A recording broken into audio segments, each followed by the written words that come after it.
అరే చిరంజీవి గారికి పద్మవిభూషణ్ వచ్చింది, అందరూ వేసుకోండి ఫస్ట్ ఆఫ్ ఆల్. మీకు తెలుసా అసలు ఇండిపెండెన్స్ వచ్చినప్పటి నుంచి ఇండియాలో ఒక 300 మందికి వచ్చింది పద్మవిభూషణ్. అంత రేర్ అవార్డ్ అది. అది చిరంజీవి గారికి మన తెలుగు స్టేట్స్ నుంచి వచ్చింది. మనం అందరం చాలా గర్వంగా ఫీల్ అవుతున్నాము. సో చిరంజీవి గారికి చప్పట్లు అందరికి. First of all let's celebrate. Thank you Vijay. ఇప్పుడు చిరంజీవి గారు, నేను క్వశ్చన్లకు వచ్చేస్తా. నాకు చాలా డౌట్లు ఉన్నాయి. ఫస్ట్ ఆఫ్ ఆల్ అంటే నేను మీ ఏవి చూస్తున్నప్పుడు మా అందరికీ మీ జర్నీ తెలుసు. ఆ జర్నీ చూసినప్పుడల్లా మళ్ళీ లోపల ఎమోషన్ కలుగుతుంటుంది. ఇప్పుడు నేను ఈరోజు ఇక్కడ ఉంటానని నేను ఎప్పుడు అనుకోలేదు. ఫర్ ఎగ్జాంపుల్ మా నాన్న మిమ్మల్ని ఫస్ట్ టైం షేర్ చేసినప్పుడు మా నాన్న కన్నీళ్ళు వచ్చేసినాయి. ఎందుకంటే మిమ్మల్ని స్క్రీన్ మీద చూసి ప్రేమించి అదొక ఎమోషన్. ఎస్పెషలీ ఆ టైమ్స్లో అదొక విపరీతమైన ఎమోషన్. అలాంటిది మా కొడుకు వల్ల నేను చిరంజీవి గారితో స్టేజ్ మీద ఉన్నా, నన్ను కౌగిలించుకుంటున్నారు అన్నది ఇంటికి వచ్చిన తర్వాత కూర్చొని మాట్లాడుకునే ఎన్నో రోజుల మొన్నటి వరకు కూడా మాట్లాడుకునే ఇన్సిడెంట్ అది. అంత స్ట్రాంగ్ ఎమోషన్. సో నాకు తెలియదు, మా నాన్నకు తెలియదు మేము ఈరోజు ఇక్కడ ఉంటామని. మీరు ఎప్పుడన్నా ఊహించారా ఈరోజు మీరు మెగాస్టార్ చిరంజీవి అవుతారని? మీకు ఈ పద్మభూషణ్ పద్మవిభూషణ్ ఇంత గుర్తింపు, ఇంత ప్రేమ అవుతారని మీరు యంగ్ ఉన్నప్పుడు ఎలా ఆలోచించేవారు? ఎప్పుడన్నా ఊహించారా? ఇది నా ఫస్ట్ డౌట్. ఆ ఊహ ఒకే రోజు మొదలవలేదు. నా ఇంట్రెస్ట్ నేను అలా పెంచి పోషించుకుంటూ వెళ్ళే తరుణంలో నాకు కొన్ని విజువల్స్ అనేది నాకు కనపడుతూ ఉండేవి, ఊహించుకుంటుండేవాడిని.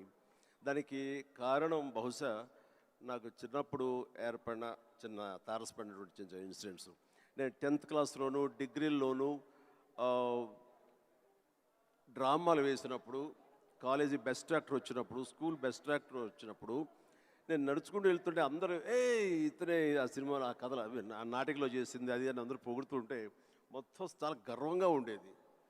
అది రుచి మరిగే నేను ఆ రకంగా నా మైండ్ సెట్ లేదా ఒక బీజం లాంటిది నాకు ఆ క్షణానే పడింది అనుకుంటాను నేను నటుడు అవ్వాలని.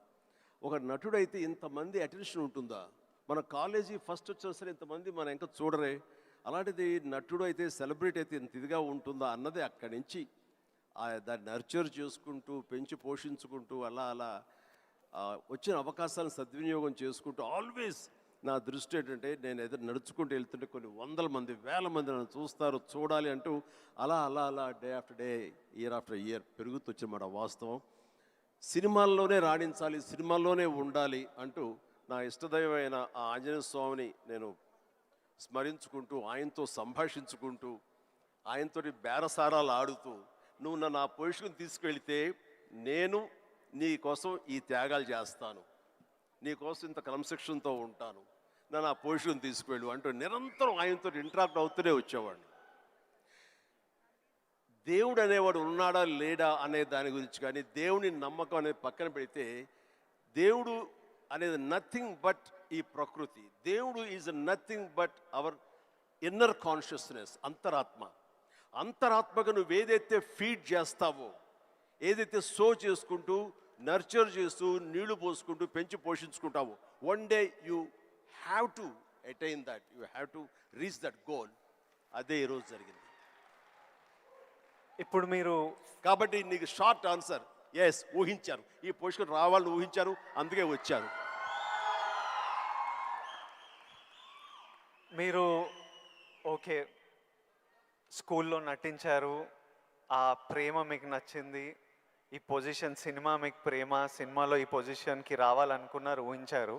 కానీ ఫస్ట్ టైం ఆ డెసిషన్ మీరు తీసుకొని మీ అమ్మా నాన్న వాళ్ళతోనూ చెప్పింటారు కదా, ఇప్పుడు ఊరు నుంచి సిటీకి రావాలి, నా కెరియర్ ఇదనుకుంటున్నాను అన్నప్పుడు మీ ఫ్యామిలీ వాళ్ళు ఎలా రియాక్ట్ అయ్యారు దానికి? నా అదృష్టం కొద్దీ మా నాన్నగారికి కూడా చిన్న సినిమా పిచ్చి ఉంది, అందుకని ఆయన అందులో రాణించలేకపోయారు. కానీ కొడుకు వెళ్తానంటే ఆయనకి ఇష్టమే, కానీ ఏమో అక్కడ పరిస్థితులు ఎలా ఉంటాయో, ప్రతికూల పరిస్థితులు ఏముంటాయో, తను రాణించగలడా లేదా అన్నది నాకున్నంత నమ్మకం నాన్నగారికి లేక సంశయించారు. లేదు నాన్న నేను ఖచ్చితంగా వెళ్తాను, అది ఇది నువ్వు జస్ట్ పంపించు అని అంటే, సరే నాన్న అయితే వెళ్ళు, ఇన్స్టిట్యూట్ చేరతానన్నావు కాబట్టి టెక్నికల్గా నేను నేర్చుకుని వస్తున్నావు అంటున్నావు కాబట్టి I will appreciate and welcome it. But only thing is, ఒకవేళ రాణించలేకపోతే ICAW చేరు, నైట్ కాలేజెస్, అదేనా టైం వేస్ట్ లేకుండా ఉంటుందంటే ఆయన కోసం చేరాను తప్ప నేను అందులో డౌట్ ఉండి అటు కాకపోతే ఇటు అనే డౌట్ నాకు లేదు. అందుకని ఆయన కోసం చేరాను. 6 నెలల్లో ICWA ఆపేశాను, ఇదే కంటిన్యూ చేసి వచ్చాను. ఫిల్మ్ ఇన్స్టిట్యూట్లో ఉండగానే మొదటి సినిమా, ఆ తర్వాత రెండో సినిమా, ఆ సినిమా ఫినిష్ అవ్వకుండా మూడో సినిమా, అట్లా వరుసగా వచ్చిన విజయాలు. ఐ కెన్ సే నాకు భగవంతుడు ఆఫీసులకి ఫోటోలు తీసుకెళ్ళి, సార్ ఇది నా ఫోటో సార్, నేను యాక్ట్ చేస్తాను సార్ అని చెప్పే ఒక పరిస్థితి నాకు కల్పించలేదు. అది చాలా గర్వంగా ఫీల్ అవుతాను. ఆ భగవంతుడు, ఆ ఆల్మైటీ నాకు ఇచ్చేటువంటి ఒక ప్రైడ్గా ఫీల్ అవుతాను. నేను ఎవ్వరికి ఎక్కడికి ఏ ఆఫీస్కి వెళ్ళలేదు. నేను ఆ ఫస్ట్ సినిమా మీకు ఎట్లా వచ్చింది సార్? అది కూడా కాకతాళీయం. అంటే ఇది చాలామంది తెలిసేమో అనుకుంటున్నాను. నేను మళ్ళీ చెప్పనా వద్దా, ఆపేద్దామా? సరే చెప్తాను అయితే. ఓకే, నేను ఇన్స్టిట్యూట్ చేరుతున్నాను 78 మేకి నా ఫిల్మ్ ఇన్స్టిట్యూట్ కోర్స్ అయిపోతుంది. 1978కి 77 ఇనీషియల్గా అంటే జనవరి ఆ ప్రాంతంలో నా స్నేహితుడు సుధాకర్ అని వాడు మంచి అవకాశం వచ్చింది. కానీ పునాది రాళ్ళు అనే సినిమాలో 5గురిలో ఒక వేషం చేయాల్సి వచ్చింది. ఆ వేషం చేస్తే నా సినిమాలో నువ్వు చేయలేవు, వద్దు అని భారతీ రాజా గారు అన్నారు. నాకు వెళ్ళి వాళ్ళ దగ్గర నో చెప్పాలంటే భయంగా ఉంది, నువ్వు కొంచెం వస్తే కనుక నేను నో చెప్తాను, కొంచెం ఉంటుందంటే వాడికి భరోసాగా పదర వెళదాం అని చెప్పి వెళ్ళాను. అండ్ వెళితే చేయడంటే అదెట్లాగా సడన్గా మేము ఫిబ్రవరిలో పెట్టుకున్నాం షూటింగ్, రాజమండ్రిలో అన్నీ సెట్ చేస్తాం, రాకపోతే ఎట్లాగా అది దానికి లేదంటే నాకు గొప్ప అవకాశం వచ్చింది. కిళకే పోగు రైలు, తూర్పుకు వెళ్ళే రైలు అని ఆ సినిమా తమిళ్లో. అండ్ దానికి సరే ఏమైతే చేయడండి మావాడు అనవసరం, వాడు కెరీర్ పాడు చేయకండి, పదరా అని వచ్చాను. ఆగే ఒక నిమిషం, నువ్వు చేస్తావా అని. నా ఫిల్మ్ ఇన్స్టిట్యూట్ మేక్ అవుతుంది, అప్పుడుగా నేను చేయకూడదు, ఇట్స్ కమిట్మెంట్ అని మ్యాండేట్ అన్నాను. ఆ తర్వాత 2 రోజు వచ్చి నా ఇంటి ముందు కూర్చున్నారు వాళ్ళు. కాదు ఎవరు లేరు, నువ్వు చూస్తుంటే కొంచెం బాగున్నావు చెయ్యి అని చెప్పేసి. సరే మాకు కాలేజ్ ఇన్స్టిట్యూట్లో మాకు ఈ స్క్రీన్ టెస్ట్ల కోసంగా ఒక రోజు వెచ్చిస్తాం. సో మనం ఇది అవకాశం ఎందుకు తీసుకోకూడదనే ఉద్దేశంతో నేను సరే వస్తాను అన్నాను. అది ఫిబ్రవరి మంత్. ఫస్ట్ టైం రాజమండ్రిలో నా పేరు మార్చుకుని కెమెరా ముందు నిలబడింది ఆ సినిమా 74. ఆ సినిమా పూర్తి అవ్వలేదు, ఆ షూటింగ్ జరుగుతుండగానే అందులో నా యాక్టింగ్ చూసి కానీ నా ఎంతూజాజం చూసి కానీ అందులో ఉండే అసోసియేటు ప్రాణం ఖరీదు అనే సినిమా కూడా అసోసియేట్ అతను చెప్పాడు క్రాంతి కుమార్కి, సార్ సినిమా చేస్తున్నాము, చూడండి మన క్యారెక్టర్ అంటే. ఆయన నన్ను పిలిచారు, బ్రహ్మాండంగా ఉంది, ఓకే రఫ్ అండ్ టఫ్గా ఉన్నాడు, మనకు కావాల్సిన క్యారెక్టర్కి పాలేరు క్యారెక్టర్కి బాగానే ఉంటాడు అని చెప్పి ఆ సినిమా షూటింగ్ జరుగుతుండగా బాపు గారు ఈ రాజమండ్రికి స్కౌటింగ్ వచ్చారు మనూరి పాండవుల సినిమాకి. ఆ సినిమా షూటింగ్లో నన్ను చూసి మనం అనుకునే క్యారెక్టర్కి, ఆ రఫ్ క్యారెక్టర్కి ఈ అబ్బాయి బాగుంటాడే అని వాళ్ళు బుక్ చేస్తారు. ఆ సినిమా చూసిన తర్వాత బాలచంద్ర గారు మహానుభావుడు, గొప్ప డైరెక్టర్. ఇట్లాగా సినిమా తర్వాత వచ్చింది. ఇదంతా కూడా దైవ సంకల్పం. I bound to be here with this position. దీన్ని ఎలా నేను నిర్వచించను? ఆల్మైటీ ప్రకృతి అనివ్వండి, భగవంతుడు అనివ్వండి, నా ఆంజనేయ స్వామి అనివ్వండి, ఆ తర్వాత దాన్ని ఆదరించి పెంచి పోషించిన వాళ్ళు మీరంతా. అంటే నేను ఎప్పుడు ఒక 2 విషయాల్లో బ్యాటిల్ జరుగుతుంటుంది చిరు సార్ హెడ్లో. ఒకటి ఏంటంటే డెస్టినీ. కొందరు ఏమంటారంటే రాసి పెట్టింది జరుగుతుంది, నీకు రాసి పెట్టుందిరా అనే ఆలోచన ఒకటి. ఇంకో నాకున్న ఆలోచన ఏంటంటే కంప్లీట్లీ నా డెస్టినీ నా చేతులు ఉంది, నాకు కావాల్సింది నేను గొడ్డు చాకిరి చేసి అది సంపాదించాలి. ఎవ్వరు మనకు చేసేటోళ్ళు లేరు, ఎవ్వరు చూసేటోళ్ళు లేరు, ఎట్లయినా మనం చేసి మనకు కావాల్సింది మనం సంపాదించుకోవాలన్నది. సో ఈ డెస్టినీ అనేది ఉందా లేకపోతే కంప్లీట్లీ మన ఓన్ శ్రమన, ఇది నాకు ఇప్పటిదాకా ఫుల్ క్లారిటీ అయితే లేదు. దీని మీద మీ థాట్ ఏంటి? డెస్టినీ అనేది ఎక్కడో ఏమి లేదండి. ఆ డెస్టినీ క్రియేట్ చేసేది కూడా మనం క్రియేట్ చేసుకోవాలి. నా పాత్ ఎలా ఉండాలి, దట్ ఈస్ మై డెస్టినేషన్, నా డెస్టినీ ఇది, దాన్ని అచీవ్ అవ్వాలంటే నేనే చేయాలి అది రీచ్ అవ్వాలంటే నేనే కష్టపడాలి, అక్కడ రీచ్ అవ్వాలంటే నేనే పరిగెత్తాలి, నేనే నడవాలి, నేనే కష్టపడాలి అని మనం అనుకుంటుండగా మన పాత్ మనమే లేచి చేసుకుంటూ ముందుకు వెళ్ళాలి తప్ప ఎక్కడ రెడీమేడ్గా ఉండి జన్మజన్మ ముందు ఇలా రాసిపెట్టి ఉంటుందంటే ట్రాష్. నేను నమ్మను. మనం సాధించుకోవాలి. మన భవిష్యత్తుకి మనమే ఇంజనీర్స్, మన భవిష్యత్తుకి మనమే నిర్మాతలం. ఎస్, మనమే ఆ డెస్టినేషన్ అన్నది, ఆ డెస్టినీ అనేది మనమే ఏర్పాటు చేసుకోవాలి. మనం ఏర్పాటు చేసుకుంటేనే అక్కడ ఉంది అది. ఇంకోటి, ఇప్పుడు ఈరోజు నేను ఇక్కడ ఉన్నాను, 10 ఇయర్స్లో నేను ఎక్కడ ఉంటానో నాకు తెలియదు. అలాగే మీకు తెలుసు, మీకు విజువల్స్, నాకు కూడా నేను 20-25 ఉన్నప్పుడు నాకు కొన్ని విజువల్స్ కనిపించేటివి. ఇట్లా నేను నిలబడ్డా, జనాలు, అరుపులు, ప్రేమ, సినిమా ఇట్లా నాకు కనిపిస్తుంటుంది. మీకు కూడా మీరు చెప్తున్నప్పుడు అది నేను కనెక్ట్ అయ్యా. అది ఆ విజువల్స్ కనిపించినా ఈరోజు నేను ఇక్కడ ఉంటా అని నాకు తెలియదు. 10 ఇయర్స్ తర్వాత ఎగ్జాక్ట్లీ లైఫ్ ఎలా ఉంటుందో మనకు తెలియదు. మీరు ఇంత జర్నీ చూసారు కాబట్టి మీకు ఆ విజువల్స్ కనిపించాయి, ఈరోజు ఇక్కడ ఉన్నారు. కానీ మధ్యలో స్ట్రెస్ తీసుకున్న రోజులు ఉండింటాయి, డౌట్ పడ్డ రోజులు ఉండింటాయి. ఇట్లాంటివి మీకు ఏం జరిగింది, దాన్ని ఎలా డీల్ చేశారు, మాకేమన్నా అడ్వైస్? ఎందుకంటే వీళ్ళందరికీ కూడా 5 ఇయర్స్లో ఎక్కడుంటారు, 10 ఇయర్స్లో ఎంత పెద్దగా అవుతారు, ఏం ప్రాబ్లమ్స్ వస్తాయో మనకు ఎవరికి తెలియదు. మన శ్రమ మనం చేయాలి 100%. బట్ ఇమోషనలీ, మెంటలీ, సైకలాజికలీ ఎలా ఉండాలో I think there is no better then this man and his journey. ఎవరి లైఫ్ కేక్ వాక్ కాదండి. అండ్ ఏది కూడా, దేనికి కూడా షార్ట్ కట్స్ లేవండి. చాలా హర్డిల్స్ ఉంటాయి, తర్వాత ఎగుడు దిగుళ్ళు ఉంటాయి, ఎత్తు పల్లాలు ఉంటాయి, జయాపజయాలు ఉంటాయి, ఎగ్జైట్మెంట్లు ఉంటాయి, డిప్రెషన్లు ఉంటాయి. ఇవన్నీ కూడా తట్టుకుని వచ్చిన వాడిని, అవన్నీ నాకు జరిగినాయి. ఒకే ఒక ఎగ్జాంపుల్గా చెప్పాలంటే, నా మైండ్ సెట్ ఎలా ఉండిందంటే, ఒక ఉదాహరణకి చెప్పేస్తాను. న్యాయం కావాలనే సినిమా, శారద గారు ఆఫ్టర్ లాంగ్ గ్యాప్ రీఎంట్రీ, ఆవిడ ఒక డిఫెన్స్ లాయర్, నా తరపున కొంగర జగ్గయ్య గారు ఒక డిఫెన్స్ లాయర్, రాధిక ఒక దాంట్లో ఉంది, క్రాంతి కుమార్ గారు పైన క్రేన్లో ఉండి ఆయన కొంచెం ఆపరేట్ చేస్తారు, though is a producer. And 300-400 మంది, ఇప్పుడు ఇక్కడ ఎంతమంది ఉన్నారు ఈ హాల్లో అంతమంది జూనియర్ ఆర్టిస్ట్ తోటి ఉంది. అది లాస్ట్ వర్డిక్ట్ ఆ న్యాయం కావాలి సినిమాకి. సో అందరూ రెడీ ఉన్నారు, నేను బయట ఉన్నాను. అసిస్టెంట్ డైరెక్టర్ వచ్చి పిలిచిన తర్వాత గబగ వచ్చేస్తే నా బోన్లో నేను ఉంచున్నాను. అందరూ ముందు ఆయన, ఏంటంటే మేము కూడా పిలవాలా, వచ్చి కూడా పడి ఉండారా మీరు, ఏంటంట అప్పుడే సూపర్ స్టార్ అనుకుంటున్నారు మీరు, ఏమన్నా ఉండండి, ఇది పెద్ద పెద్ద యాక్టర్లు లేరా, జగ్గయ్య గారు, శారద గారు అనేసరికి ఒక్కసారి గుండె పిండేసేట్ అయింది విజయ్. ఇందులో నా తప్పే ఉంది, బయటే ఉన్నాను, ఫ్లోర్ బయట, వాళ్ళు పిలిచారు, వచ్చాను, కూర్చున్నాను, ఇందులో తప్పేంటి, ఎందుకు అలా అరుస్తాడు, పైగా క్రెయిన్ పైన ఉండేసరికి ఆయన అరుపులు అందరికీ వినపడుతున్నాయి. అలాగే కామ్ అయిపోయాను. ఆ రోజు మధ్యాహ్నం భోజనం చేయబుద్ధి కాలేదు. సాయంత్రం ఇంటికి వెళ్ళిపోయిన తర్వాత నా ల్యాండ్ ఫోన్ వచ్చింది. నేనే క్రాంతి కుమార్ని మాట్లాడుతున్నాను. చెప్పండి సార్. ఏం లేదు, శారద జ్ఞాపక శక్తి లేకో ఏవో తెలియదు, ఫిల్మ్ తినేస్తుంది. అప్పట్లో కోట 400 లేదా 500 అడుగులు మాత్రమే ఇచ్చేవాళ్ళు రోజుకి.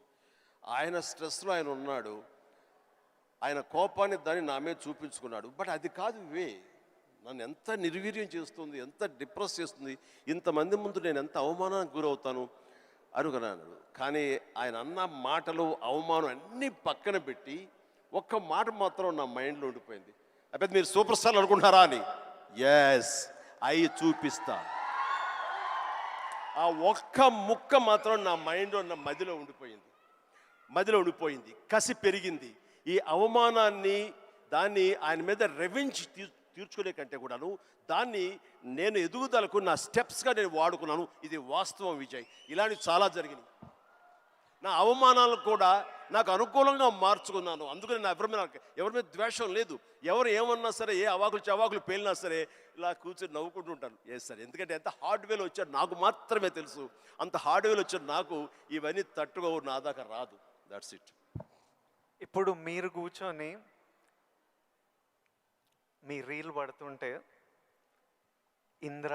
ఇంద్రాలో మీరు చూసింటారు, చూడాలనిలో మిమ్మల్ని మీరు చూసినప్పుడు మీకు ఏమనిపిస్తుంటుంది సార్? ఇప్పుడు ఇంద్రాలో షోరీల్లో మీరు చేసిన ఇప్పుడు 25 years నుంచి లాస్ట్ 25-30 yearsలో మీ సినిమాలన్నీ డిఫరెంట్ ఏజ్ గ్రూప్లో మీ మెంటాలిటీ డిఫరెంట్గా ఉండింటుంది. అప్పుడు మీ ఇమోషన్స్, మీ స్ట్రగుల్స్ డిఫరెంట్గా ఉండింటాయి. మీ టెన్షన్లు ఏదో సినిమా. ఇప్పుడు నాకు ఈరోజు ఫ్యామిలీ స్టార్ రిలీజ్ అవుతుంది. నా షోరీలు ఎప్పుడైనా వేసినప్పుడు నాకు ఎవడే సుబ్రహ్మణ్యంది పడుతుంటే ఆర్ పెళ్లి చూపులది పడుతుంటే నాకు సడన్గా ఆ రోజు నేను ఎంత భయపడుతున్నా నాకు గుర్తొస్తుంటుంది. అంత భయపడాల్సిన అవసరం లేకుండానే అని ఇప్పుడు అనిపిస్తుంది. కానీ ఆ రోజు ఎవరైనా వచ్చి చూస్తారా సినిమా, మన ఫ్యూచర్ ఏంటి, ఆ ఫస్ట్ సినిమాలు ఉంటాయి కదా. కొన్ని సినిమాలు చూసినప్పుడు అర్జున్ రెడ్డి అప్పుడు చూసినప్పుడు అప్పుడు ఎంత ర్యాష్గా ఉండేవాడిని, యంగ్ ఉండేవాడిని, మన జుట్టు వేరేలా ఉంటుంది, మన బాడీ వేరేలా ఉంటుంది, మన ఫీచర్స్ వేరేలా ఉంటాయి. మమ్మల్ని మనం చూసుకున్నప్పుడే ఒకలాగా విచిత్రంగా అనిపిస్తుంటుంది, ఇమోషన్స్ వస్తుంటాయి. అలాంటిది మీరు ఇవన్నీ iconic films, for example Indra అయితే మేమంతా అసలు mad about Indra. Most of your films మీకేమనిపిస్తుంటుంది మీరు చూస్తున్నప్పుడు? నాకు పెద్ద తేడా ఏం లేదు. ఇప్పుడు మ్యూజిక్ వేసి ఆ వేడం బిట్ ఏమంటే వేసేస్తాను ఇప్పుడు. అప్పట్లో అలా వేశారు, ఇప్పుడు చూస్తుంటే ఇప్పట్లో అప్పట్లో ఆ రెండు నాకు ఇష్టం లేని పదాలు. ఎందుకంటే అప్పట్లో అన్నావంటే ఇప్పట్లో నువ్వేమి లేనట్టే అని నాకు అస్సలు అట్లా అస్సలు కాదు. ఇప్పుడు ఇంకెక్కడో ఉన్నారు. అప్పట్లో కదా అని అనుకోను నేను ఇప్పుడేంటి, ఇప్పుడేం డెలివరీ చేయగలను, ఇప్పుడేం ఇవ్వగలను అనేది నా ఆలోచన. అలాగే ఉంటుంది. ఇప్పుడు మీరు అన్నట్లుగా ఇందాక షోరీలు చూస్తుంటే వైనా వేస్తాను ఇప్పుడు కావాలంటే ఎస్ అనిపిస్తుంటుంది. దానికి కావాల్సిన అంటే ఫిజికల్గా అప్పుడంత యాక్టివ్గా ఉంటామా లేదా అనే దాని మీద ఎస్ మనది మభ్య పెట్టుకోకూడదు. కానీ బట్ మిగతా ఎనర్జీ కానీ జోష్ కానీ అదే హుషారు, అదే రక్తం, అదే తీరు అంటే మాత్రం ఏం తేడా లేదు. అది ఎప్పుడు కానీ ఒకటి మీరు అన్నట్లుగా నేను అర్జున్ రెడ్డిలో చూస్తుంటే ఆ రోజు నా కాన్ఫిడెన్స్, నేను నా హెయిర్ స్టైల్, నా పొగరు ఇవన్నీ చూస్తుంటే అవన్నీ మీ పెట్టుబడులు. ఎస్, అది మీ క్యారెక్టరైజేషన్. నా ఉద్దేశం, నా సలహా ఏంటంటే ఎప్పుడు వాటిని వదులుకోకండి. అవన్నీ కూడా మీకు మీ క్యారెక్టర్ నిలబెట్టేటటువంటి మీ చుట్టూ ఉండే కంచు కోటలు అవి.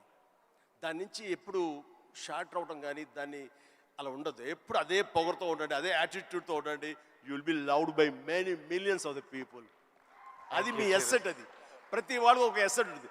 నేను తల్లగా అరే ఏమో దొబ్బుతున్నారు ఏంట్రా బాబు అన్నానుకో, ఆ డైలాగ్ నాకు అతకదు, నీకు అతుకుతుంది, నేను లైక్ చేస్తాను అట్లా.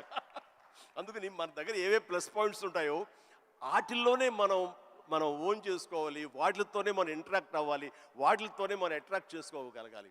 అందుకనే అవి మీ అసెట్స్ ఏమున్నాయో అది ముందు గుర్తించాలి. ఏ క్వాలిటీస్ అయితే ప్రజలు, ప్రేక్షకులు, ముఖ్యంగా మీ అమ్మాయిలు లైక్ చేస్తున్నారో దాన్ని మాత్రం వదులుకోవద్దు. Yeah, please do it. Thank you sir. ఇంకొకటి మన ఇన్ఫ్లుయెన్సర్స్ తరపున ఇప్పుడు మనం రిలీజ్కి ఎట్లా స్ట్రెస్, మొన్న చాలామందితో మాట్లాడుతుండే, మనం రిలీజ్కి ఎట్లా ఫీల్ అవుతామో, సినిమా మంచిగా ఆడాలి, మంచిగా ఆడకపోతే మనకు ఎనర్జీ పోతుంది కొన్ని రోజులు. వాళ్ళకు మనకి ఇయర్లీ 1-2 ఉంటే వాళ్ళు రోజు ఒక రీల్ పెడుతుంటారు, రోజు ఒక వీడియో పెడుతుంటారు, ఆర్ వీక్లీ పెడుతుంటారు. పెట్టిన ప్రతిసారి వాళ్ళకి ఆ రీల్ ఎంత రీచ్ అయింది, ఎంతమంది చూశారు, ఎన్ని లైక్లు వచ్చాయి, వీటి మీద చాలా స్ట్రెస్ పడుతుంటారు. మళ్ళీ మనకు క్రిటిసిజం వచ్చినట్టు వాళ్ళకి క్రిటిసిజం వస్తుంటుంది. సో నన్ను అడుగుతున్నారు, మీరు ఎలా డీల్ చేస్తారు ఈ క్రిటిసిజంతో? మనకు సినిమా నడవనప్పుడు ఇష్టం వచ్చినట్టు అందరు మాట్లాడుతుంటారు, అది పార్ట్ ఆఫ్ లైఫ్.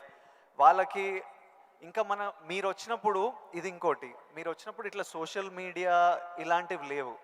అప్పుడు ఈరోజు క్రిటిసిజం, ట్రోలింగ్ ఇవన్నీ ఇట్లా అంటుంటాం. ఆ రోజు మీకేముండేవి ఆ టైంలో, అండ్ దాన్ని మీరు ఎలా డీల్ చేసేవారు? విజయ్, దీనికి కూడా నాకు జరిగిన ఒక సంఘటన చెప్తాను. గ్రోయింగ్ స్టేజ్లో సరిగ్గా మీరు అందరూ వినాలి.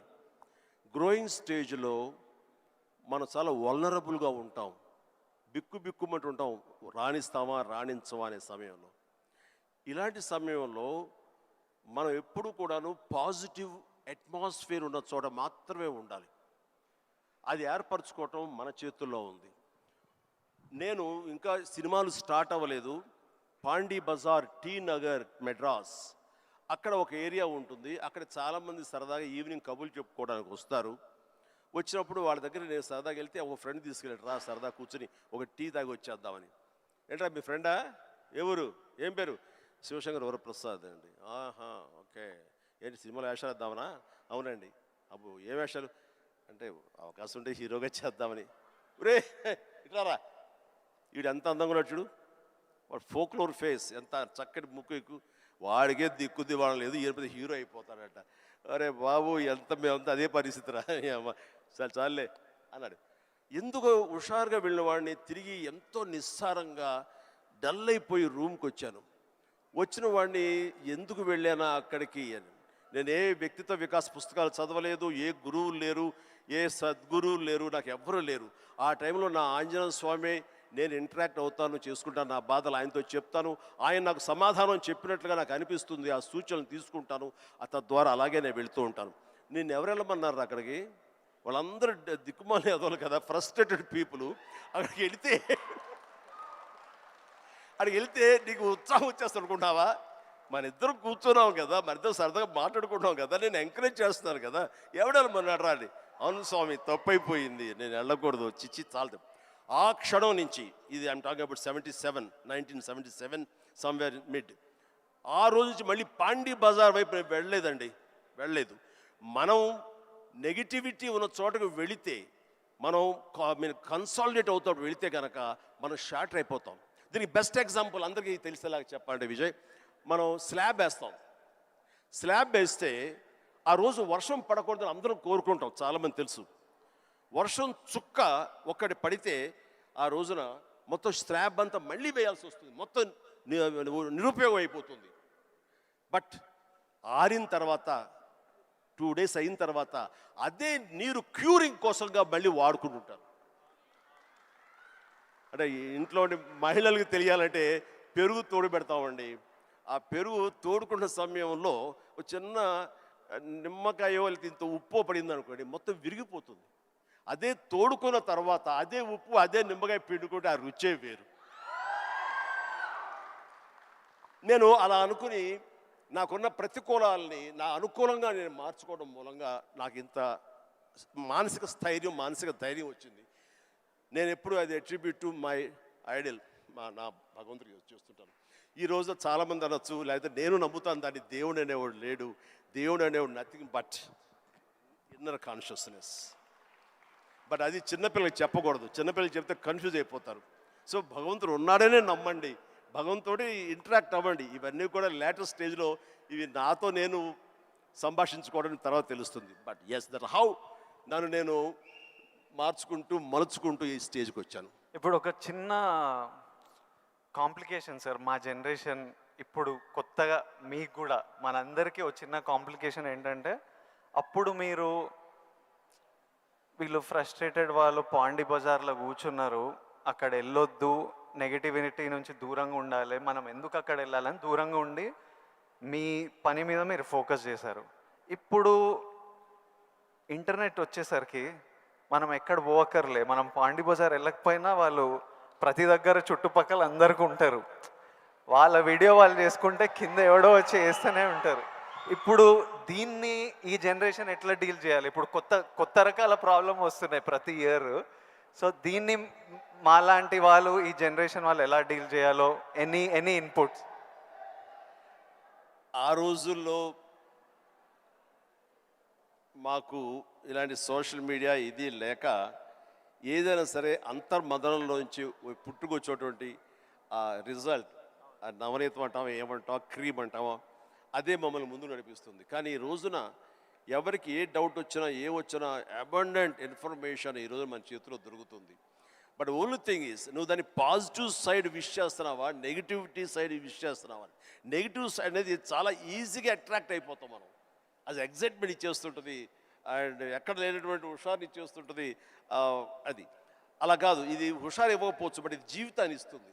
రెండిట్లో ఏది కావాలి నువ్వు కోరుకోవాలి, కోరుకుంటే రెండిటికి సంబంధించిన ఇన్ఫర్మేషన్ ఫుల్లెస్ట్గా నీ చేతిలో ఉంటుంది. ఎప్పుడు ఏ డౌట్ వచ్చో సరే ఇంకో గురువుని ఎవరు అడగక్కర్లేదు, జస్ట్ నీ ఫింగర్ టిప్స్లో నీకు ఉంటుంది. దీనికి మార్గం ఏంటి, ఎలా ఉండాలి ఏంటి అని చెప్పే గురువులు ఎంతోమంది ఉన్నారు. అందుకని నేను కూడా ఏం చేస్తుంటే జపనీస్గా వాళ్ళ సేయింగ్స్ కానివ్వండి, ఇలాంటి కొన్ని కొన్ని ఉంటాయి. అవన్నీ నేను మధ్య మధ్యలో వస్తుంటే వాటిని ప్రిజర్వ్ చేసుకుంటుంటాను, అన్ని కంపెల్ చేసుకుంటూ తీరుగా ఉన్నప్పుడు వాటిని చూస్తూ ఉంటాను. అవి 1-2 సార్లు నేను ఓన్ చూసుకుంటుంటే నా క్యారెక్టర్ అది హెల్ప్ అవుతాయి అనుకుంటాను. అలాగా ఈరోజు నిజంగా బోల్డ్ అంత ఇన్ఫర్మేషన్ ఉంది. అండ్ సీక్రెట్ అనే ఒక బుక్ నేను ఒక 20 ఏళ్ల క్రితం చదివాను. అది నా ఎంత ఇన్ఫ్లుయెన్స్ చేసింది, ఎంత ఉపయోగపడింది నాకంటే అంతా ఇంత కాదు. అట్లాగే డే టు డే లైఫ్లో నేను ఎలా ఉండాలి అంటంలో డోంట్ స్వెట్ స్మాల్ స్టఫ్ అనే ఒక బుక్ ఒకటి ఉంది. నేను పెద్ద రీడర్ ఏం కాను, బట్ ఎవరైనా సజెస్ట్ చేసిన అంటే ఈ బుక్ చదువుతుంటే ర్యాండమ్గా ఒక పేజీ తీస్తే ఒక ఇన్ఫర్మేషన్ ఉంటుంది, అందులో ఎలా నడుచుకోవాలనే దాని మీద ఉంటుంది. మన పని వాళ్ళ మీద మనకు చాలా కోపం వచ్చేస్తుంది, మన వర్కర్స్ మీద.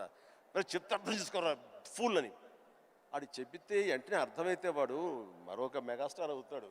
వాడు ఆ పరిస్థితి ఎందుకు ఉంటాడు, తన స్థాయి తన ఐక్యూ అలాగే ఉంటుంది కాబట్టి వాడికి నువ్వు అడ్జస్ట్ అవ్వాలి. So better try to live with the imperfection అన్నాడు. అది నీకు హాయిని చేకూరుస్తుంది.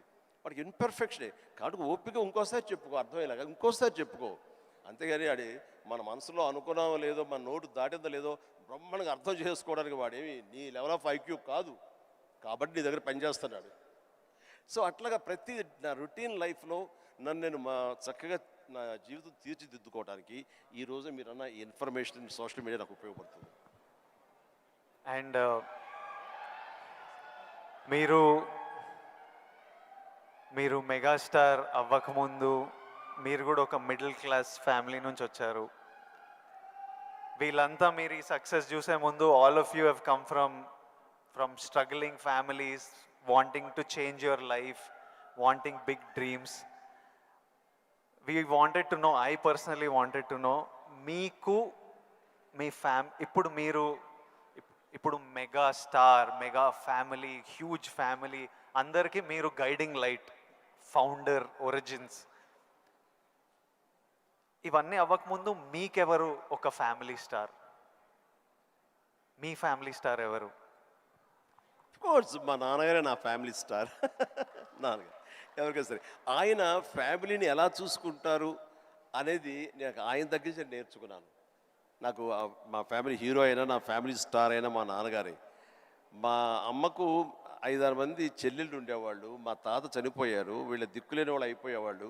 మా నాన్నగారికి అరాకొరా జీతం అయినా సరే ఆ జీతంలో వాళ్ళ మరదలను కూడా చేరదీసి అందరికీ పెళ్ళిళ్ళు చేసి వాళ్ళందరినీ తన బిడ్డలా చూసుకున్నారు. నాకు అనిపించింది ఫ్యామిలీ వాల్యూస్ కాపాడుకోవడానికి ఒక వ్యక్తి అనేవాడు నిర్ణయించుకుంటే వాళ్ళకి ఎలాంటి ఢోకా లేదు. అందుకనే నేను కూడా ఫ్యామిలీస్కి ఎంత విలువిస్తాను అనేది నేను సురేఖ కలిపి, ఫ్యామిలీ ఎంత ఎదిగినా ఎవరి ఫీల్డ్లో వాళ్ళ ఎంత హైట్స్కి వెళ్ళినా ఒక్కొక్క అకేషన్లో మనందరం కలిసిగా మనం ఉండాలి. ఆ 3-4 డేస్ మనం కలిసి ఉండటం మూలంగా మళ్ళీ ఉండే ఇన్హిబిషన్స్, భేషజాలు, చిన్న అరాకొర ఉండేటువంటి మిస్అండర్స్టాండింగ్స్ ఇవన్నీ కూడా సమసిపోయి మనం ఎంతో మళ్ళీ మన బాండింగ్ చాలా స్ట్రాంగ్గా ఉంటుంది. సో ఇదే విధంగా మనం వెళ్ళొచ్చు అంటాం.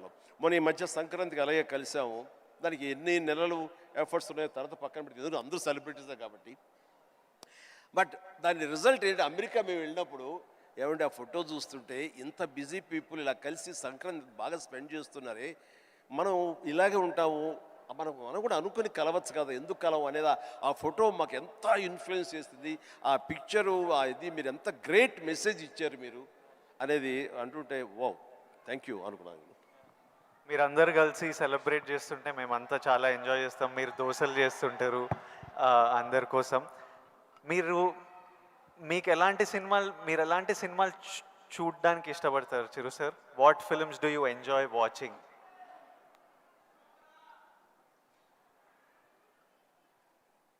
చెప్తే నవ్వుతారు వాళ్ళు, తెలియాలి మా అందరి క్యూరియాసిటీ. ఎందుకంటే మా ఇంట్లో నవ్వుతారు. అది మిక్కీ మౌస్, లార్ల్ అండ్ హార్డీ, ఇలాంటి సినిమాలన్నీ చూస్తుంటాను. అండ్ ఇది మన ఇలాంటి సినిమాలన్నీ కామెడీ సినిమాలు చూస్తుంటాను. సినిమాలుగా చూస్తే జాకీ చాన్ సినిమాలు చూస్తుంటాను, ఆ యాక్షన్ హై ప్యాక్ట్. ఇంకొంచెం బెటర్ సినిమాలు అంటే ఇప్పుడు టాప్ గన్ అని మొన్న వచ్చింది కదా, టామ్ క్రూజ్, ఇలా చూస్తుంటాను. ఏమంటే ఆ లవ్ స్టోరీ ఉన్న చూసారా మీరు, ఎంత బాగుంది టైటానిక్ షిప్, మీరు చూడాలంటే వావ్ గ్రేట్ మూవీ ఎస్ అన్నాను, కానీ నేను దాన్ని చూడలేకపోయాను. అంటే ఏదో విషాదం బాధ అది అన్ని. అందుకనే నేను సినిమాలకు సంబంధించి మాత్రం లైట్ హార్టెడ్ ఫిలిమ్స్ చూస్తాను. అందుకని నాకు మా గ్రాండ్ డాటర్స్ మాత్రం మంచి మ్యాచ్ అవుతుంటుంది. అందుకని వాళ్ళు ఎంతసేపటికి కోకో మిలన్ ఇలాంటివి కొన్ని చూస్తుంటారు, నేను కూడా వాళ్ళతో కూర్చొని అలా చూస్తూ ఉంటాను. వాళ్ళు వెళ్ళిపోతారు కానీ ఇంకా అలా చూస్తూనే ఉంటాను, ఏమండి ఆపేయండి వెళ్ళిపోయాడు, అవునా కదా బాగానే ఉందని. అంటే ఆ మిక్కీ మౌస్ వాటిలో ఉండే టైమింగ్ అని అది కానీ ఆ క్రియేటివిటీ చాలా ఇంట్రెస్టింగ్ ఉంటుంది, అలా చూస్తూ ఉంటాం. అందుకనే నవ్వుకుంటారు ఎవరైనా సరే. And one last question sir, మన లైఫ్ ఐ నో పర్సనలీ నా లైఫ్ చాలా మారిపోయింది లాస్ట్ 10 yearsలో. మీ లైఫ్ ఎంతో మారిపోయి ఉంటుంది ఫ్రమ్ మీరు స్టార్ట్ అయినప్పటి నుంచి ఈ రోజుకి. కానీ నాకు ఇంకా నా హెడ్లో ఇంకా ఆ పిల్లోడిని, ఎందుకంటే నేను 25 years వరకు ఒక లైఫ్ చూశాను, ఇప్పుడు 34.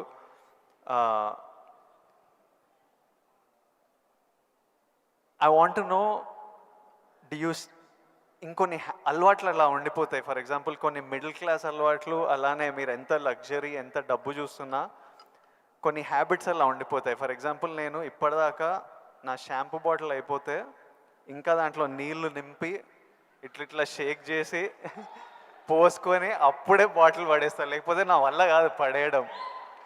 అట్లాంటిది మీకేం హ్యాబిట్స్ ఉన్నాయి ఈ రోజు వరకు? నా మనసును టచ్ చేసావు. నేను నా గోడు చెప్పుకుంటాను. లైట్లన్నీ ఆన్ చేసి వెళ్ళిపోతానండి, నేను మళ్ళీ వెళ్ళి అన్నీ ఆఫ్ చేసుకుంటూ వెళ్తానండి. టెల్ మీ ఒక 5 చెప్పండి ఇలాంటివి. అలాగా తర్వాత హీటర్ ఆన్ చేస్తారు, గీజరు, అంత స్నానం అయిపోతే వెళ్ళిపోతారు, నేను ఎత్తుక్కుని గీజరు ఆన్ చేస్తాను. ఇప్పుడు టెన్షన్ ఎక్కువైపోయి ఏం చేస్తారంటే నా మొబైల్లోనే మా ఇంట్లో ఉండే ఆల్ లైట్స్ ఏసీస్ ఇవన్నీ. మీరు నమ్మరు, ఇవాళ చరణ్ ఏదో బ్యాంకాక్ వెళ్ళిపోయాడు, వెళ్ళిన తర్వాత ఆడ ఫ్లోరు క్లోజ్ చేశారు, ఏమైనా లైట్లు ఆన్ చేసి వెళ్ళిపోయారు ఏంటో చెప్పేసి మొబైల్ యాప్ ఓపెన్ చేసి అరే చాలా 5-6 లైట్లు ఆన్ చేస్తున్నాయి, ఎవరి కోసం ఇవి చూసుకోరు వ్యధవాలు అని చెప్పేసి మొత్తం అంతా కలిపి అన్నీ ఆఫ్ చేసుకుని వచ్చాను. దీన్ని మిడిల్ క్లాస్ మెంటాలిటీ అంటారు, ఇది అవసరం. ఈ రోజున వాటర్ కూడా ఎక్కువ. Yes thank you. ఈ రోజున నువ్వు అంటున్నావు నువ్వు షాంపూ చెప్పావు కదా, నేనేం చేస్తాను చెప్పనా, అయిపోయిన సోపులన్నీ కలిపి గట్టిగా కంప్రెస్ చేసి, ఇది నిజమండి నమ్మరు ఇది చెబితే, సో ఇలా నీళ్లు పోసుకునే కుదించి ఆఖరిగా షాంపూ అది నేను వాడతాను. అందుకనే ఆయన చెప్పగానే ముందు నాకు చాలా రిలేట్ అయ్యాను నేను. సో సోప్ ముక్కలన్నీ కలిపి కంప్రెస్ చేసి అదో సోప్లాగా వాడి అది వాడతాను. అంటే ఇది మన మెంటాలిటీ అలా ఉంది, అలా చేయాలి. ఈ రోజున అలాగే వాటర్ కూడా నేను చెప్తాను, ఈ వాటర్ క్రైసిస్ రాబోతున్నందుకు ఈ మధ్య మేము బెంగళూరులో హౌస్ కట్టామండి. బెంగళూరులోనే ఎంత నీటి ఎద్దడి ఉందని మీకు అందరికీ తెలుసు. అక్కడ ఇంకుడు గుంటల్లాగా పెట్టి వాటర్ని గ్రౌండ్లో ఆ వాటర్ బెడ్స్ మెయింటైన్ చేయడం కోసం ఎవరు ప్రయత్నాలు చేయలేదు. అలాంటివి చేయాలని చెప్పేసి నేను 1 year బ్యాక్ అన్నీ ఏర్పాటు చేశాను. ఇప్పుడు ఈ మధ్య దాన్ని ట్వీట్ చేశాను, ఇలా చేశాను బెంగళూరులో నా ఇంట్లో. ఇది ప్రతి ఒక్కరు చేసే కనుక ఆ నీటి రిజర్వ్ కన్జర్వేషన్ మనం ప్రొటెక్ట్ చేసుకోవచ్చు అని చెప్పి ఇది చాలా అవసరం అండి. ఇలాంటివన్నీ కూడా చూసేవాళ్ళకు ఉంటుంది, రేపు పొద్దున మేము సంద కలిపి సోపు ముక్కలని మడతపెట్టి అని రాస్తారు, అది ఎగత్తాళిగా రాస్తారు. మీరు దాని నుంచి నీతిగా రాయండి, 10 మందికి ఉపయోగపడుతుంది. వాటర్ ఇంత జాగ్రత్తగా మన షాంపూలు కానీ విజయ్ దేవరకొండ చిరంజీవి లాంటి వాళ్ళు ఇలా వాడుతున్నారు, వాళ్ళు సూపర్ స్టార్స్ అయ్యి ఉండొచ్చు, లగ్జరీ లైఫ్ అయితే అయి ఉండొచ్చు, అయిపోగా తీసి పడేరండి, అందులో నీళ్లు పోసుకుంటూ షేక్ చేసుకుంటూ వాడతారు. సోపు ముక్కల్ని 4-5 ముక్కల్ని అతికించుకుని ఒక సోపుగా చేసుకుని మళ్ళీ ఏదో వారం పాటు వాడుకుంటారండి.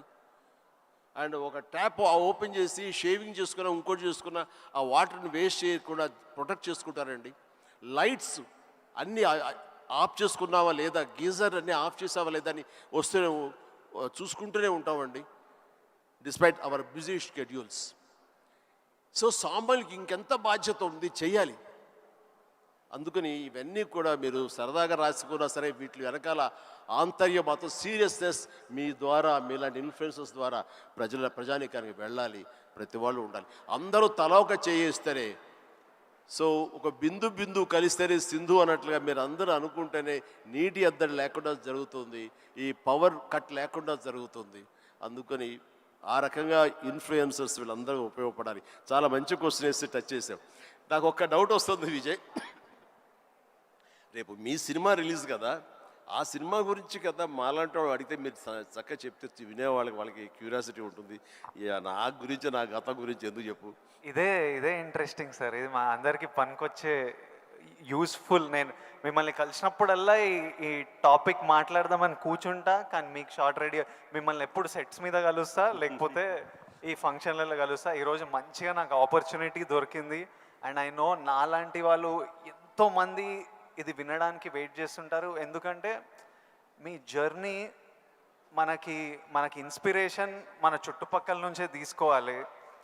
నేను యాక్టర్ అవుదామని నేను ఫిక్స్ అయినా, నేను యాక్టర్ అవుతా, నేను యాక్టర్ కాదు చాలా పెద్ద యాక్టర్ అవుతా అని చెప్పేవాడిని. ఒక్క సినిమా లేదు చేతిలో, కానీ ఇట్లాంటి ముచ్చట చెప్పేవాడిని. కానీ ట్రై చేసినప్పుడు నాకు అర్థమైంది ఇది ఈజీ కాదరా, అసలు ఆఫీసులకే ఎంట్రీ ఇస్తలేరు అన్నప్పుడు. సో నేను రోజు ఇంట్లో ఒక 2-3 ఇయర్స్ అట్లా ఇంట్లో కూర్చొని ఇంకా కొంచెం లో అయిపోతుంటే డాడీ అప్పుడు మీ గురించి చెప్పేవారు, అరే చిరంజీవి గారు మీ స్టోరీ చెప్పేవారు, మీరు ఎట్లొచ్చారు, ఎట్లా మీ పర్ఫార్మెన్స్తోని, మీ బిహేవియర్తోని, మీ ఇంటెలిజెన్స్తోని మీ జర్నీ గురించి మాట్లాడి, and he reminded me that you came from nowhere. And నాకు అరే ఇంకొకరు వచ్చి ఈరోజు అప్పటికి మీరు మెగాస్టార్, అరే ఎవరో ఫ్రమ్ నథింగ్ వచ్చి మెగాస్టార్ అయ్యారంటే మనం ఎందుకు కాలేమో, అవ్వచ్చు కదా అని నేను మీ జర్నీ నుంచి అది తీసుకున్నా. సో ఈరోజు ఈ కాన్వర్జేషన్ నుంచి ఎంతోమంది ఎన్నో డీటెయిల్స్ తీసుకుంటారు, ఎవరికో ఎలానో హెల్ప్ అవుతుంది అన్న నమ్మకం, అందుకే ఈ కాన్వర్జేషన్. అండ్ ఫ్యామిలీ స్టార్ గురించి April 5th వస్తుంది. మిగతా కంటెంట్ అంతా మీరు చూసారు, ఇంకా చెప్పే అవసరం లేదు. ఈరోజు బుకింగ్స్ కూడా ఓపెన్ అయిపోయాయి. ఐ నో దట్ చిరంజీవి గారు చూసిన తర్వాత విపరీతంగా ఎంజాయ్ చేస్తారు.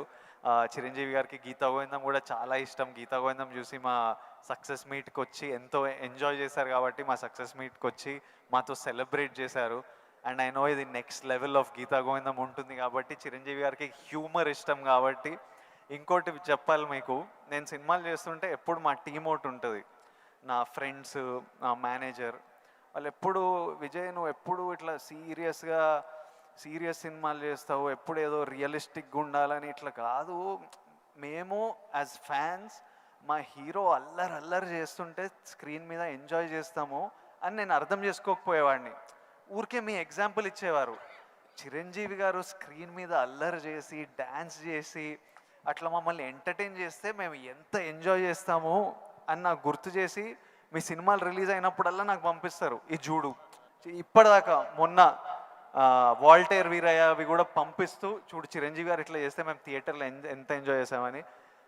ఫైనల్గా అల్లరి చేసిన చిరంజీవి గారు ఈ సినిమాలో, and they are all happy my team.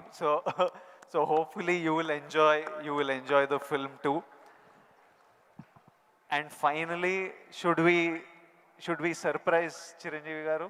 Should we do the surprise last? దానికన్నా ఒక్క సెకండ్ ముందు we have a few more activities. Actually మీకు నేను ఉన్నానని గుర్తు చేద్దాం అనుకున్నా. So all the very best. ఎందుకంటే నాకు గీతా గోవిందం, పరశురామ్ అండ్ తన దీంట్లో నాకు చాలా ఇష్టం. అందుకని అండ్ మాకు ఒక్కొక్క సినిమా రిలీజ్ అయ్యే ముందు ఎంత ఉంటుందంటే, ఈ రోజుకి ఇన్ని సినిమాలు రిలీజ్ అవుతుంటే ఫస్ట్ సినిమా రిలీజ్ అవుతుంది అంత కంగారుగా అంత ఇదిగా ఉంటుంది. సో తన హార్ట్ నేను చూడగలను, అది 100-200 కొట్టుకుంటూ ఉంటుంది సినిమా రేపు రిలీజ్ అయ్యి పెద్ద హిట్ అయింది అనేంతవరకు. సో ప్లీజ్ మన కష్టం వృధా కాదు, డెఫినెట్లీ పెద్ద హిట్ అవుతుంది, డెఫినెట్ బాగుంటుంది. అందులో ఫ్యామిలీ మ్యాన్ అనేసరికి మన యూతే కాకుండా ఫ్యామిలీ వాళ్ళు కూడా అందరూ సినిమాకి వస్తారు. దీనికి మంచి టైటిల్ కూడా పెట్టదు. పరశురామ్ ఆఫ్ కోర్స్ కామెడీ చింపేస్తాడు, అది ఇందులో రాణిస్తా కూడా. All the very best, good luck please.